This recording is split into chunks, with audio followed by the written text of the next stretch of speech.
Welcome to Dave Examines Movies and TV, where today I will be examining TV, which really could mean anything. Whether you're channel surfing to kill some time or if you're looking for an extraordinary project to marathon while you Netflix and chill, I'll be there. Hey, I'm Dave, and I created DaveExaminesMovies.com. I've been reviewing movies for over a decade, but that's not all I do. I also have a passion for TV, whether that means reviewing them, recapping them, or even podcasting about them. That's why I created Smaller on the Outside, another podcast where I talk about one TV show per podcast season. If you're interested in that type of thing, new episodes will be airing soon covering the current season of Doctor Who. Meanwhile, this podcast covers a wide variety of TV shows currently airing. I'll tell you what were the best episodes of the week and go over a specific topic every week as we go on a journey to discover the best of TV. Today, Andy, my co-host on Smaller on the Outside, joins me to go over Prison Break as the revival series is gearing up to premiere tonight. So join us as we come up with a risky plot to break out of prison with the 5th season of Prison Break. This is Dave Examines Movies and TV.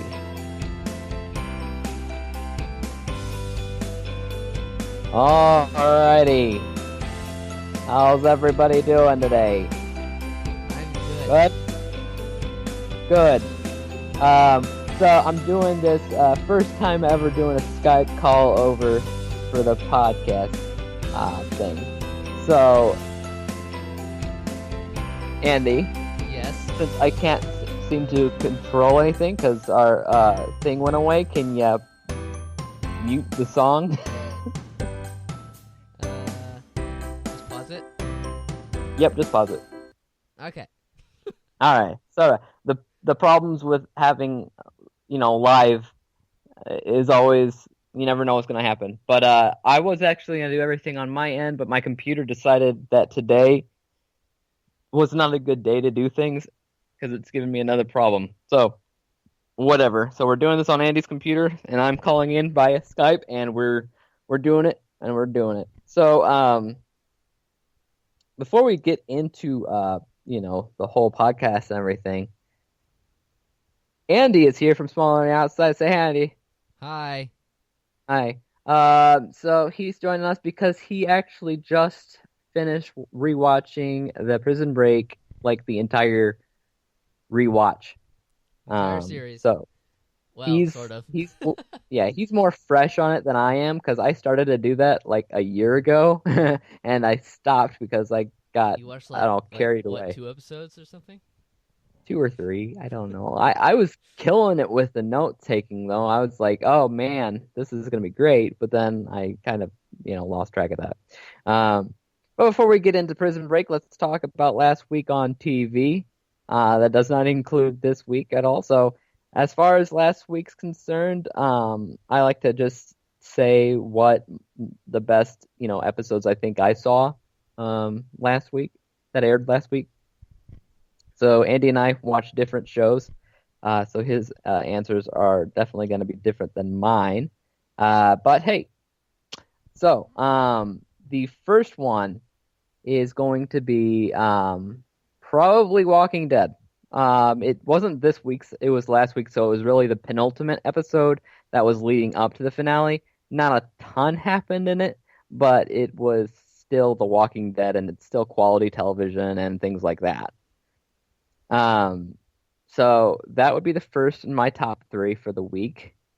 Next, I would probably go with Imposters. Imposters has continued to get better and better every episode. They're all important instead of filler episodes. Last week it was my number 1. This week it's my number 2 because this past week also started airing Netflix's 13 Reasons Why, which I just started watching yesterday, but it did air on the 31st, which was last week. So that's a crazy new show on Netflix that you can marathon.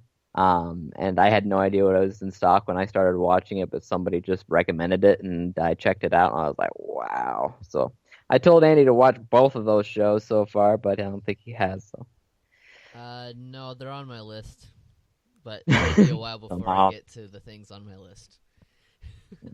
For me, I don't have really a list. I do, but I don't. Like, when something new comes up, like, even if it's Netflix and a whole series, it's like,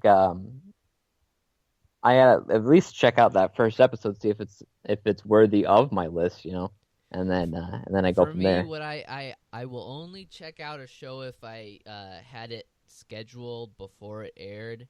If it's already aired and somebody tells me to check it out, I'll just add it to my list. And basically, what that is once I finish a show on my list, I'll go to the next most recent show that's on that list to watch that.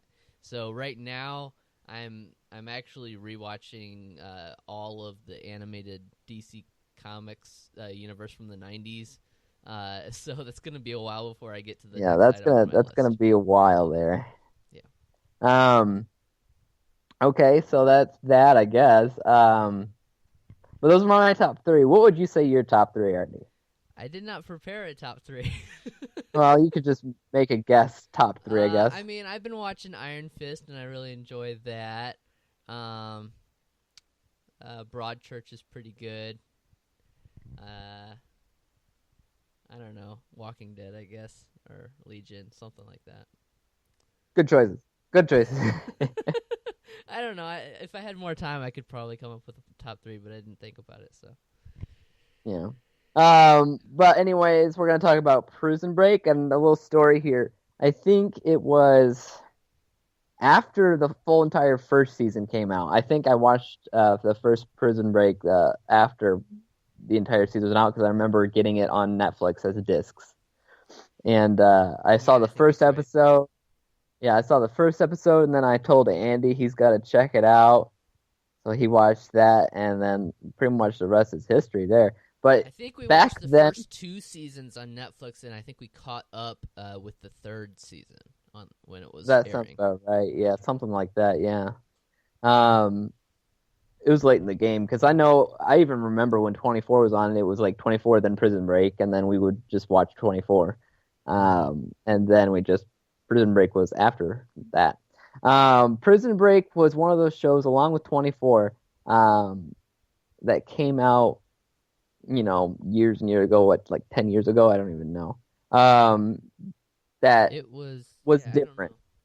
There was there's like a standard in TV nowadays that kind of was brought in from 24 and Prison Break because I remember thinking, this is like a movie, you know? This feels like a movie. It doesn't feel like a TV show. And Yeah, right and now, that's more. that's what they were planning with it too. Because I watched the behind the scenes on the Blu-rays, and they said they were really trying to go for something instead of hiring typical TV actors. They definitely went for the people that they would normally hire for movies, and that was kind of the idea of how they would begin working with the show. And the only difference is obviously every single episode basically had a cliffhanger, which was awesome. Well, yes, the cliffhangers are always good. But it is. It's like a movie. But I think that's more of a standard nowadays because Oh yeah. of what I come to think of as cinematic. It's a cinematic feel, and a lot of shows get that now. I would say 24, Prison Break, and Lost kind of started that whole movies on TV sort of idea. Right. Before that, it was a bit different on TV. It was. They still had hour-long dramas and whatnot, but they were still cheesy and like clearly TV, you Yeah, know? it was a different kind of thing than movies.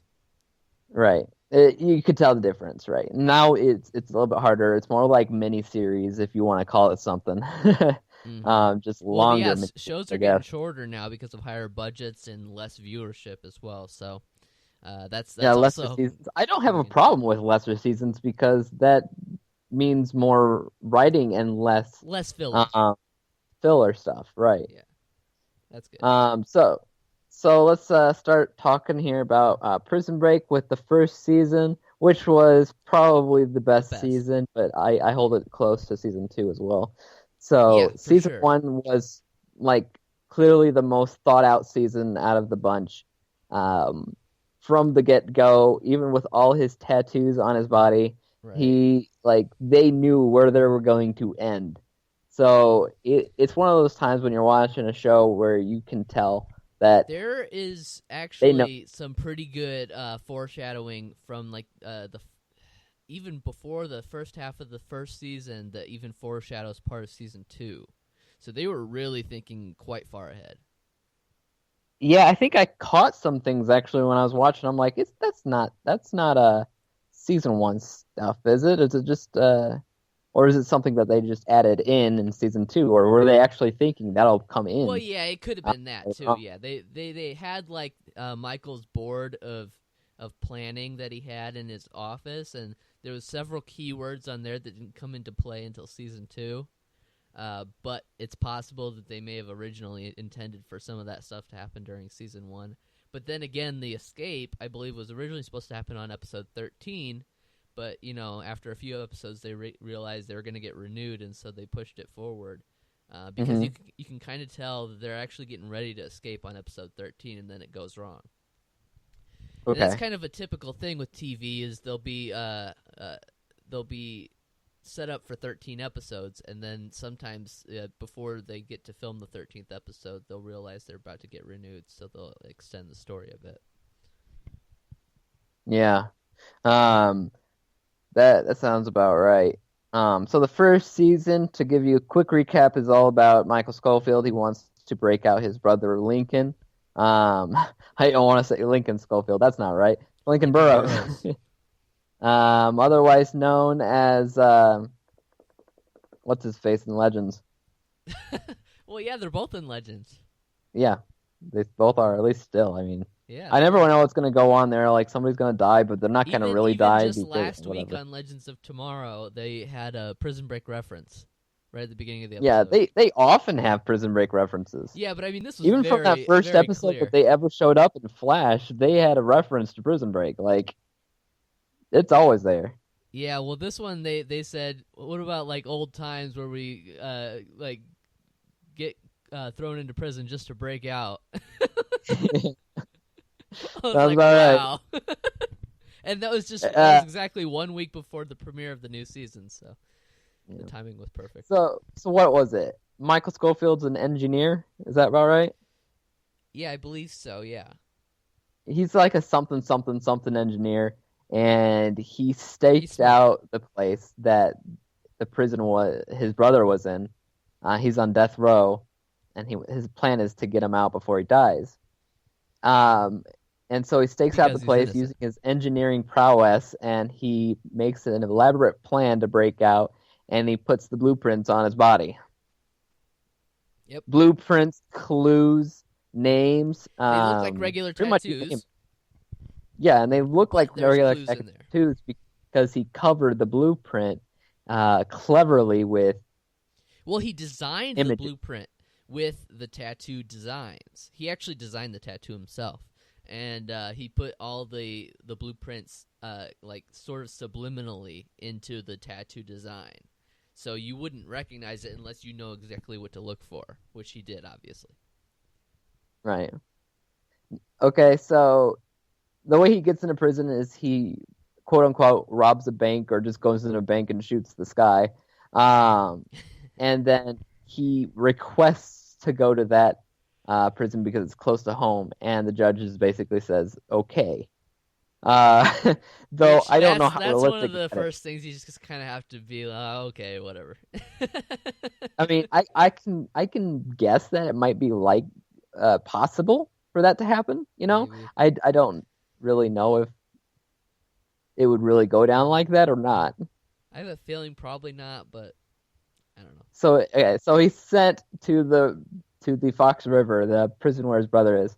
Fox River is based in a real abandoned prison in filmed there, Illinois. Yeah, and it's filmed there and everything. Joliet. It was, I believe, that the little, what is it, the shoe that Lincoln's currently in was the real cell for John Wayne Gacy. Okay. I think that's about right. If it's not John Wayne Gacy, it's somebody else who was a famous serial killer. But anyways, I think it was John Wayne Gacy. So it was a famous prison. I don't know why they abandoned it, but it's a famous one, and they use that for the prison. Anyways, while he's there, he's in the special features, but I don't remember. Right. Yeah, I don't remember.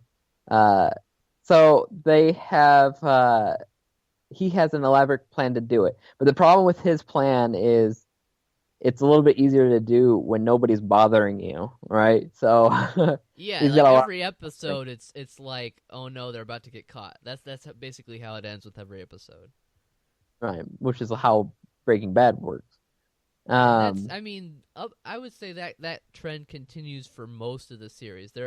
I'd say season 3 and 4 less so, but most of the episodes end with a kind of a suspense of they're about to get caught, what they're doing, yeah, they're about to get caught, or you know, what could they possibly be thinking? or It how do was they that get out of first this. episode. The first episode wasn't it where he crawled under the back of his toilet wall thing? I don't know if it was the first one or not. It could have been the second one. I Yeah. don't know. And it was like whatever it was super early, super early on in the season, and you're Yeah, like, things moved quick in the beginning. is he about to escape right now? I don't, Yeah. you know. But that's It was not like what was a happening. 2 or 3 episodes in, and he was like standing on top of the prison. Yeah, yeah, and you're like, he did it, he escaped. um, but that was really the case. It was just something that was crazy. He was actually looking for which road to because he sets off an alarm and he looks for which road they need to take to escape and stuff like that. Right, and that was one of the really smart things they've done with the show. Because he comes right back and he says he was in the warden's office the whole time, right? Right. Yep. Yeah. Um, so while he's there, he does have a plan to not only take Lincoln but take a few others with him because he does need a plan after they get out of the prison, which is gets into more of season two stuff. But people talk and people hear you. Mostly And the people that he was mostly focusing on in the original plan was Abruzzi and what's his name, the guy with the money. Mr. Cooper, Yeah, Cooper, DB Deep Cooper, Cooper, who was Charles Westmoreland. right? So that was his main plan, right? Those basically those two people And then a because bunch of people kept tagging along. you had Such as Brucey, Teabag and C Note and yeah, you got a whole bunch of Sucre. the high idea I think here was I think Abruzzi had the getaway stuff and DB Cooper had the money to stay hidden, right? Right. But then yeah, he Brucey had starts the running plan. into people who are listening, overhear him, threaten him, and do all these things like cut off his toes. And of course the worst of them bunch was probably love to hate him, Teabag. Yeah. Stayed through the entire He is series probably he's one of the most memorable TV villains I think for sure. that I can remember in recent history. Um, I'm because I'm glad because he's like in every season and then he's coming in the new one too. Hmm. But like, Spoilers. well, I sort knew of. that already. I don't actually know if he's got a big role in it or not. Right. Uh, But he's got to so be there. he's got to be there. If he's not there, it's more of a spinoff, right? He's the main bad guy, sort of. There's a lot of bad guys. Well, here's the problem. The series ended with Teabag in. Well, first of all, he was in the 4 years later. He was in Fox River again, but then in the final break, he was in that Miami prison that they were in as well. So, Yeah, so I guess but he's he just jumping escapes. around. But he escapes, right? No, he does not escape in the final break. Well, in Breakout Kings, he has a little cameo where he escaped. Okay, Was that from the Miami prison? I don't know. I'd have to watch it again, but yeah, he had a weird mashup episode with But that Breakout wasn't Kings. canon, was it? I don't know if it was or not, Oh, but he was his character. He had his fake hand and everything. Um, hmm. so I'm not sure. I have to revisit that again, but that was something else. I can't remember what they did with his character at the end, though.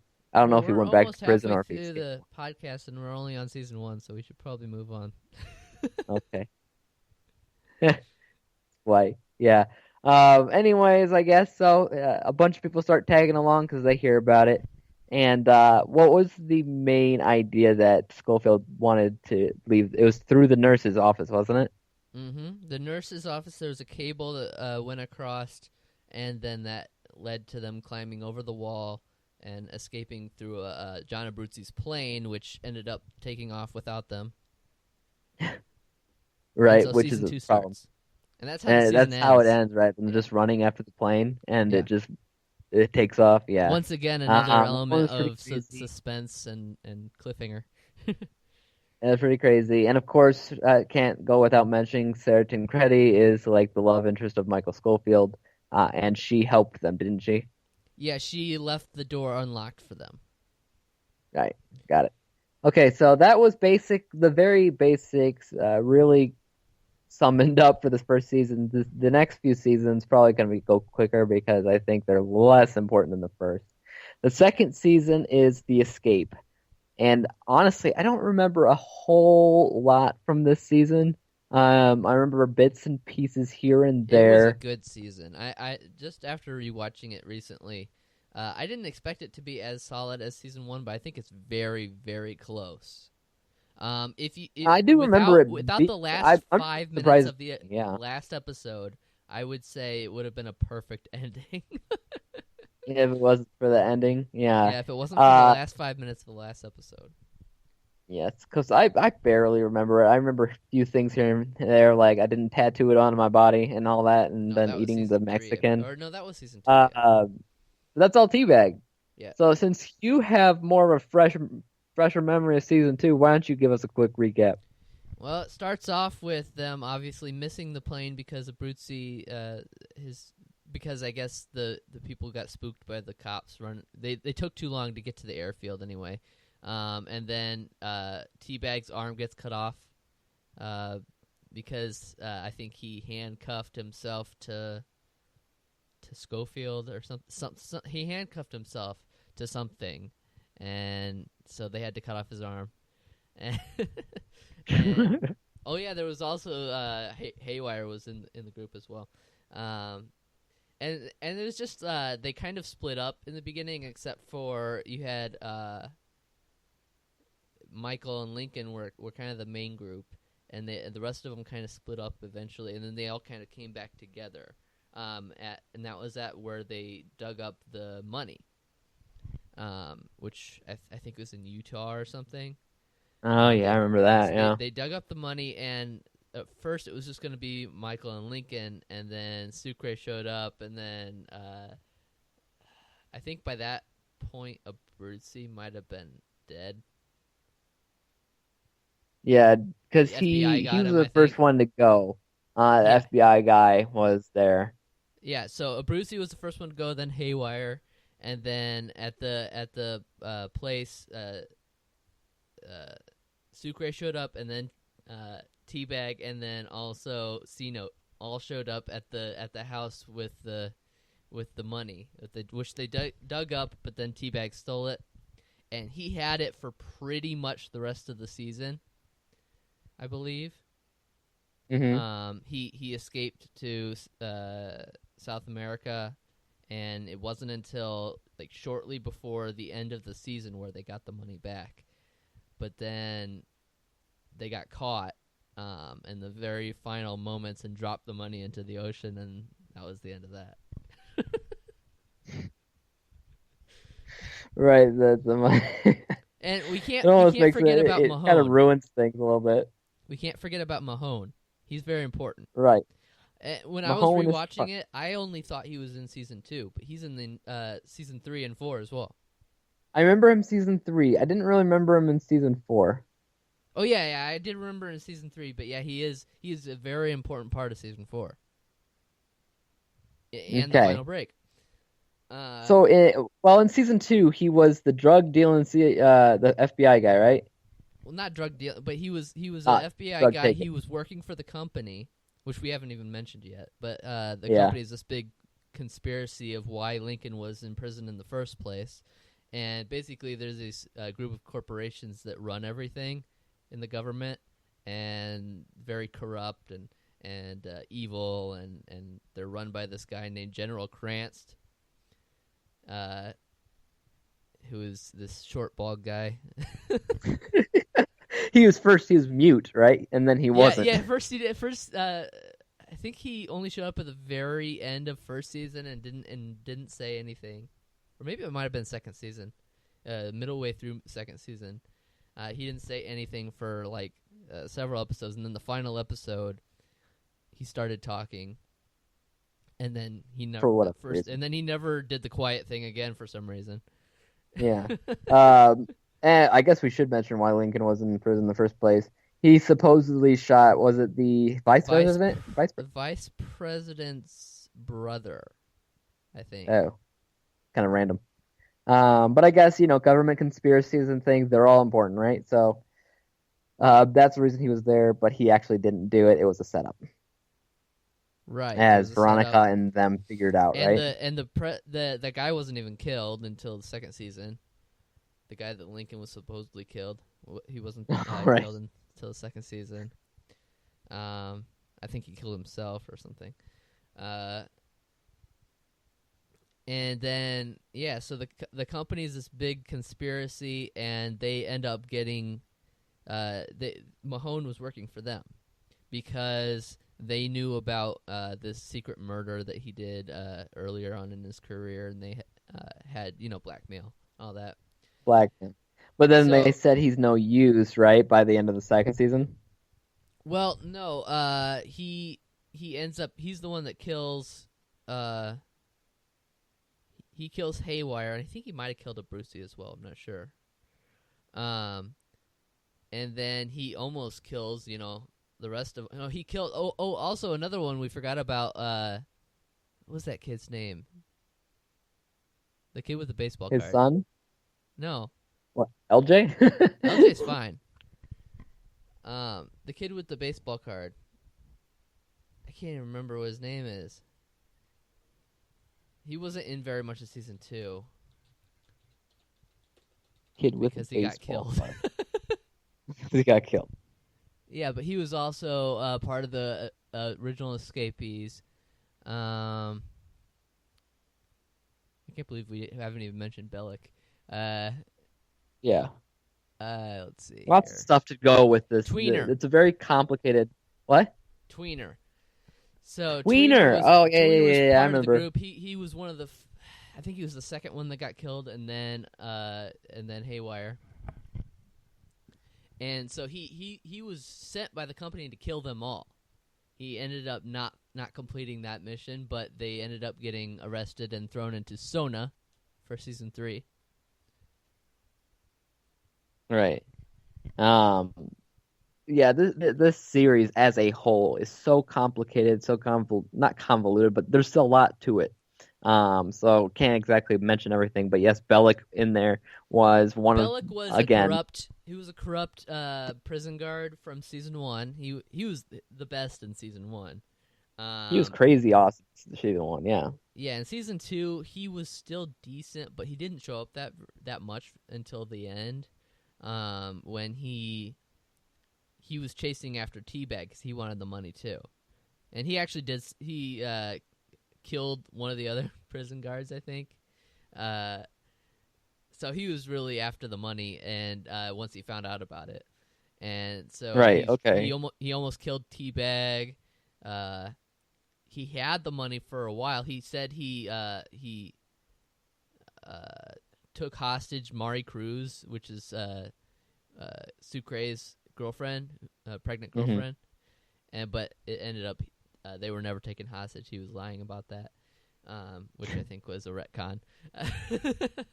But Bellic got so who was imprisoned in season 3? So it was Michael, Sucre, Bellic, and T-Bag, I believe, were the ones. No, Sucre was not. Sucre was I didn't think Sucre was. No, I didn't think. That's right. He got Michael imprisoned Mahone. at the end of the season 3. But it was Michael, T-Bag, and Bellic were in Sona together. And Mahone. Yeah, Mahone too. So that was the group. Okay, so those were the ones in prison. And now this season was probably the weakest out of all of them. It was, but on rewatch, I think it's better than we remembered it. When think I it was weak rewatched it, it was because a little bit better. it was the first season we watched week to week, and when you do that, when they're spread out more like that, they do feel weaker than when you watch them binge watch like we did for the first 2 seasons. So I think it was weaker in that sense. I don't think it was. The planning wasn't as good. That's for sure. But they still had some pretty decent suspense in it. Right. When I rewatched it, I thought it was a little bit better than when we watched it live too. Yeah. But it was still probably the weakest. Regardless. There was another guy in season 3 named Whistler who was a company agent. That was the reason that they were escaping in season 3 is because the company wanted Michael to get Whistler out. That's why they were putting Sona in the first place. Because they knew he can get out of prison, and I think it's a little weak because he never planned to get out of Sona, and he doesn't know it. Right. It made sense, and all that planning made sense for that first season. And then you're at Sona, and you're like, I don't know, Yeah, so the planning was pretty weak. But the end escape there was still some pretty cool moments in it. Unexpected moments that happened. Just because Michael is smart, even though he had, very little to work with, there was still some pretty cool moments. And what ended up happening was, I believe, Teabag and Bellick got caught while they were trying to escape. That was the plan. So Teabag and Bellick got thrown back into prison, and Sucre actually got caught helping them escape. So in the end of season 3, you have Teabag, Bellick, and Sucre are all in Sona, and then unexplainably, at the beginning of season 4, they've all escaped. I guess there was a prison riot, and they all escaped in that, making the so whole they never season 3 showed it. pointless. I didn't remember. I thought they were like exonerated or something. So they were taken out by the No. So Italian it was a guy. prison riot, and everybody in Sona escaped. There was also another guy. He's kind of forgettable, but he was the prison boss in season 3. He was sort of a gangster that was in there, and he kind of ran the place, sort of like his own little town. I don't remember his name. Lechero. Lechero, yeah. And he also, tried to escape, and he got caught on the escape as well. But I believe he died before the end of the season because he got shot by a guard or by one of the other prisoners. I don't even remember.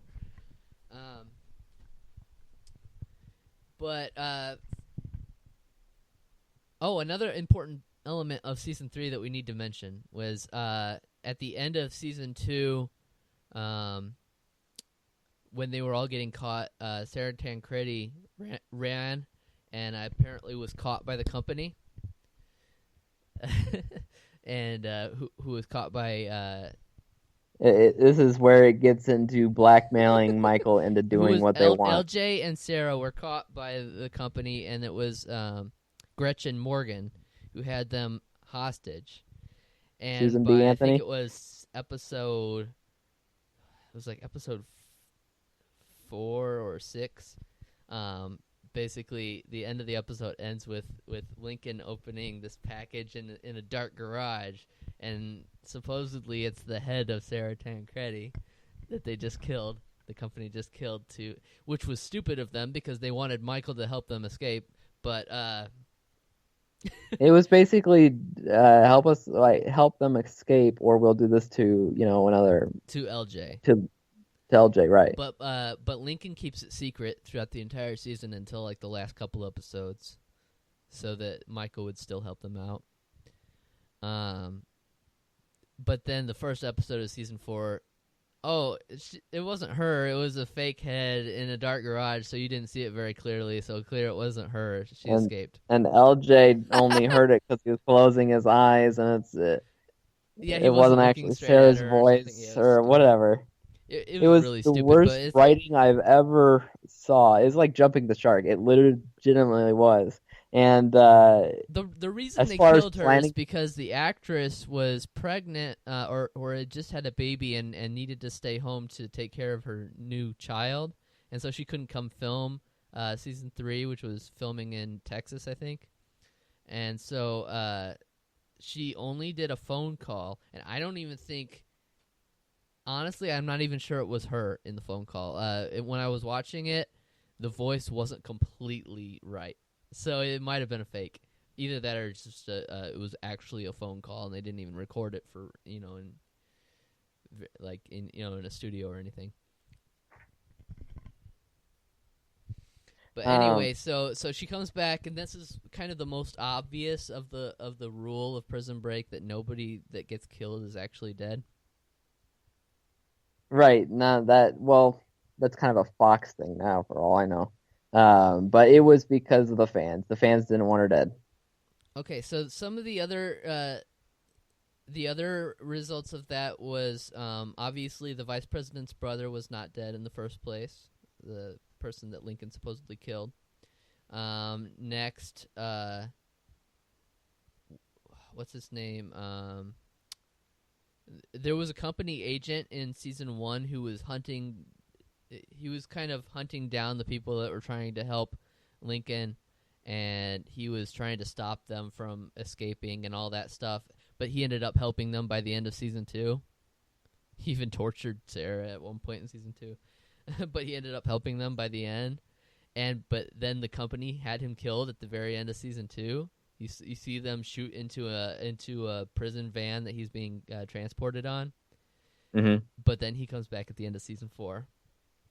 Another one was Lincoln and Michael both assumed that their mother had died of this tumor or aneurysm when they were kids. And turns out, no, the company saved her life, and she's been living a secret company life this entire time. Now that might mirror what's going on for this next season. Yeah, and so you want to get to the end of season 4 now? Yeah, we didn't really talk about season 4 too much. We didn't really talk about season 4. We have what? Scylla. Basically, the whole season's Scylla. The Scylla is this company's secret device, which at the beginning they think is a list of all the company agents, and it might be part of that too, but it ends up being this secret technology that they have that can help or hurt mankind. And so in the entire season, they're trying to get a hold of this, and Michael's mother's part of it, and she ends up getting killed by Sarah. And then we find out that Michael has this same aneurysm thing in his head. So the nosebleeds, right? Yeah, the nosebleeds. So throughout the season, he's afraid that he's going to get killed by this aneurysm thing, and so every time he's working harder to try to do these escape things, it hurts him more, and he's more getting closer to death. And eventually, he gets to the point where he's about to die, but the company actually steps in and gives him emergency surgery so that they save his life. And in return, Lincoln will help find Scylla for the company. In the end, they get Scylla. The company is stopped. Lincoln and Michael's mother is stopped, who is actually not Lincoln's mother, it turns out. And like I said, Sarah kills Michael's mother to save Michael. But in the end, we find out that Michael's having his nosebleeds again, and the season ends with them getting exonerated. But then it jumps forward 4 years, and we see Sarah and her kid, which is Michael's kid, and the rest of the gang. They all show up at Michael's gravestone. Right. And then which leads into the final break, which we have like 5 more minutes on the podcast, right? Yeah. So the final break, what it is it takes place shortly after they were exonerated. Michael and Sarah get married, and it turns out Sarah gets arrested for the murder of Michael's mother. And the whole thing is Michael needs to help Sarah escape. And we can kind of skip over the details because they're kind of boring. Anyway, It But was based off of an original spin-off idea called Cherry Hill, where it was an all-women's prison. that's right. That's right. Um, but anyway, there's Mahone's in it, and so is Sucre. But they come up with this plan, and what it is they're gonna shut off. They're gonna shut off the fire alarm because they get teabagged to rat on them, and so they shut off the fire alarm, and that allows Michael to get in and through this place for employees to escape during a fire. And the problem is there's this hatch, and it won't open unless Michael overloads the electricity. So he decides to stay behind and manually plug in these wires to overload the electricity, which opens the hatch, and Sarah escapes, and they're all gone. And so when Michael overloads this electricity, off screen we see just this big electric explosion, and we assume it kills him. So it turns out he wasn't killed from the aneurysm, he was killed from this electric explosion instead. But he did that because he knew he was going to die soon anyway. So, the question remains, how is Michael Schofield still alive? And Yeah. from the original ending of season 4 with the aneurysm, I did not think there was a way for them to really bring him back, because you would have thought Sarah would have seen him, live out his last moments. But with the final break, this electric explosion is all seen off screen. You don't see him die. Nobody in the entire episode ever confirms his death. Everybody assumes he's dead, but you never see anybody say he's confirmed dead. So my guess is maybe the company snatches him up, and that somehow is going Even when we were watching it the first time, I thought Fox likes to keep people alive, so the reason why they kept it off is maybe someday they'll say he's actually alive. That's what I thought when I first saw it, because Fox loves to not kill people. Right, so I don't know anything about the new season, so if you know anything about how he's still alive, then don't tell me. But I don't know anything about how he's still alive. We have about 2.5 minutes left, so. Right. I know he's got some tattoos, but I have no idea what they mean. The creators have said that's interesting because he did get his tattoos removed in season 4. Right, he did. He got them removed really easily, by the way. If it's real time, like if it's present day, then it's been over 10 years since the events of Prison Break, because all of the events in Prison Break happen within like a 4-month span. It happened really quick. It was always happening. Yeah. Yeah, it happened within like a 4-month span in Prison Break time. So the events, like present day, is currently more than 10 years after the events of Prison Break, basically. Well, it looks like we're out of time. So I want to quickly say thanks for joining us. Watch the next episode of Prison Break. See how it's doing well. If it's just cheesy like the rest of the last couple seasons, who knows? We're excited for it. If you want to subscribe, about, on Smaller on the Outside, we'll be doing Doctor Who for that. Right. But David may be mentioning it here. Subscribe to us. Subscribe to me. Send me an email, david@davidexaminesmovies.com. Go over to my website, davidexaminesmovies.com. Go to my Facebook, Dave Examines Movies. Go to my Twitter, IAMDWG. And you can always track your TV show watching with me on Track TV. My username is IAMDWG. Andy's on there as well. So you can find me in his friends list. Yeah, just find him there. I think that's it. I think that's all the time we have for you today. Sorry for the rush. It's just lots to talk about Prison Break. There's even more to talk about, but we have no time, so peace out. Peace out. You want to hit stop? Yep.